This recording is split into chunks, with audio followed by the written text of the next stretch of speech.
1968, The Who and the Small Faces, along with ex-Manfred Mann's lead singer Paul Jones, embarked on a tour of Australia and New Zealand, which has become the most controversial tour of the year. The tour was beset by problems from grievous authorities, an unkindly press, overzealous police, and hostile airline crews. As soon as the musicians set foot in Australia, the national press accused them of being scruffy long-haired junkies that wanted to corrupt the youth of the country. In fact, the whole tour was so disastrous that Pete Townshend promised that he would never return to Australia, a promise he kept for the next 36 years. In this video, we're going to explore what happened during the most controversial tour of 1968. Let's begin. On the 18th of January, the musicians began a 36-hour flight from London to Sydney. Arriving horribly jet-lagged at Mascot Airport in Sydney, The Who were immediately herded into a press conference. As soon as they arrived, the conservative press in Australia peppered the group with hostile questions and accused them of coming to take money out of Australia's depressed economy. Pete Townshend and company weren't even given the chance to respond. Each answer from the group was interrupted by other hostile questions regarding drugs or the indecent length of their hair. It was certainly not a very warm welcome, and the group took another flight to Brisbane, where the first show of the tour was going to take place. Despite negative reviews from the press, who attacked all the groups on the tour by claiming that they were lousy amateur musicians, the first show of the tour went well. But problems started happening 2 days later at Sydney Stadium. The sound equipment at Sydney Stadium was primitive to say the least, including 3 metal loudspeaker horns from World War II and a revolving stage which could only revolve so far before it had to turn back the other way so that all the microphone cables could unravel. Plus, the stack of amplifiers and speaker cabinets meant that about 2/3 of the audience had a restricted view of the stage. As in the Brisbane show on Saturday night, the questions opened the show, followed by Paul Jones. Then, after the interval, the Small Faces took to the stage amid boos and hisses from the audience, frustrated at interminable waits while stage gear could be changed round and the revolving stage unwound by stagehands. This led to the audience hurling a barrage of coins at the Small Faces once they finally went on stage. The event wasn't helped by Steve Marriott swearing and cursing back at the audience and threatening to punch some fans' lights out through the volley of coins. One such coin scored a direct hit when Kenny Jones got caught in the testicles. Ouch. The press had a field day, with several of the tabloids referring to Steve Marriott and company as the Small Feces, and claiming that both groups behaved like animals. The news about the Australian tour reached the British press. The Melody Maker reported, "The row, which has now reached government level in the state of New South Wales, erupted following the alleged use of a 4-letter word by a member of the Small Faces and The Who during a concert appearance at the Sydney Stadium. An Aussie publication, The Showman, has called for a ban on these scruffy, guitar-twanging urchins once and for all. According to the Adelaide News, the New South Wales Premier, Mr. R.W. Askin, has called for a report on why police allowed pop singers to use filthy language at Sydney Stadium. Jeff Wells, from the Sydney Sunday Mirror, claims that members of The Who and the Small Faces behaved like animals on stage at the stadium. Wells said, "The behaviour of these pouting princes of popdom had me squirming in my seat with embarrassment for the girls of 12 and 13 who had paid $3.50 each to be within earshot of them. I watched and heard Steve Marriott, the leader of the Small Faces, run across the stage screaming a 4-letter word."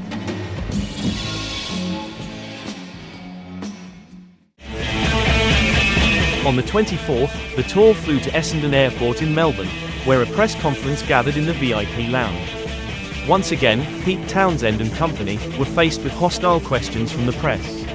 Small Faces lead singer Steve Marriott remembered, "We were seen as dirty Englishmen by the press, and constantly asked about drugs and whether we took them, and asking if we were bringing them into Australia. It got so bad that when someone asked Pete Townshend what drugs he was currently on, Pete leaned over and without hesitation knocked him clean out." But one of the most famous incidents of the tour happened on January 27th, when the tour flew to Adelaide. The Melody Maker asked Marriott about the incident. Press reports boomerang back here about Steve Marriott offering to take on a hostile Sydney audience one at a time, and both The Who and the Small Faces being forcibly ejected from a plane for swilling beer and behaving in such a manner as to constitute a risk to the aircraft. Marriott said, "I'm sitting in the plane from Sydney to Melbourne, reading a book and minding my own business, when suddenly out of nowhere, this pilot leans over me and says, 'You're a scruffy little man.'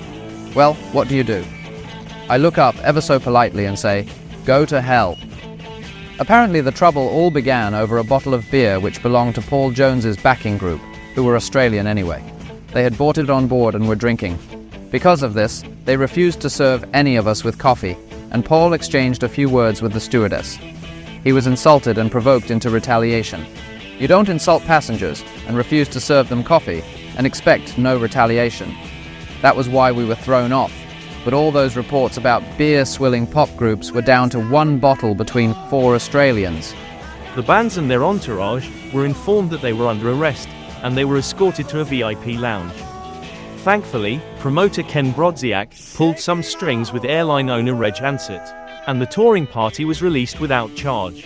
16 hours later, the musicians landed in Auckland, New Zealand.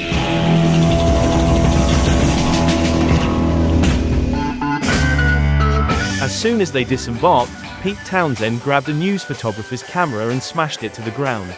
Pete quickly announced to the press that he would never set foot in Australia again. According to Steve Marriott himself, New Zealand was much better and people were more relaxed and friendly. But the press was just as vicious as the national papers in Australia. The 2 shows at the town hall in Auckland were also disastrous. The PA system was ancient, and the audience couldn't hear the bands.